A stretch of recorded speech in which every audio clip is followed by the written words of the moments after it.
তো একটা ঘটনা আমরা লোকে শেয়ার করি, মানে আটকা ভাবি যে ভালোই হয়েছে নাই। তো আমি যেহেতু তখন দিল্লিতে আছি, তো দিল্লিতে একটা জায়গা আছে নয়ডা কইয়া, তোমরা জানো কিনা জানি একটা নয়ডা কইয়া একটা জায়গা আছে। তো আমরা এখান থেকে জাস্ট 1 ঘন্টার রাস্তা, বেশিক্ষণ না। ওইখানে একটা মেয়েরে বিয়ে দিছে, পড়ালেখা করেন না, শিক্ষিত এডুকেটেড মেয়ে।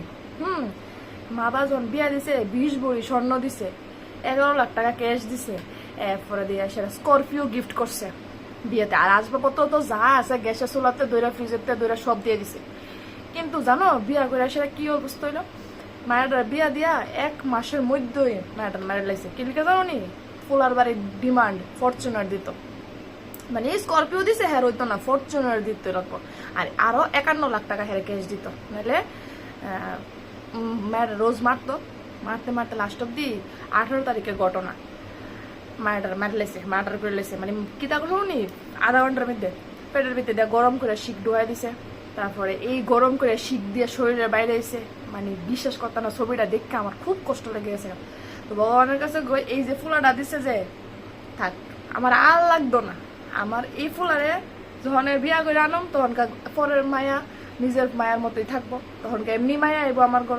আমার আর এক্সট্রা করে মায়ার দরকার নাই।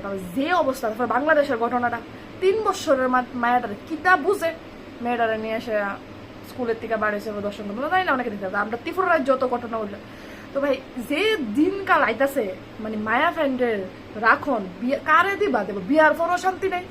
এত কিছু দিয়ে, এত লাখ লাখ কোটি কোটি টাকা দিয়ে বিয়া দিয়েও কি লাভ হয়েছে, পড়াশোনা করেও কি লাভ হয়েছে, শিক্ষিত হয়েও কি লাভ হইলো। বাবা রে, মায়ের দরকার নেই। যারা যারা মায়া আছে তারা সাবধানে রাখো। আর বিয়া দেওয়ার সময় অবশ্যই যাচাই বাচাই করে বিয়া দিও। আমি একদিকে নিশ্চিন্ত যে আমার ফোলা আছে, আমার মায়া নাই, আর আমার লাগবেও না।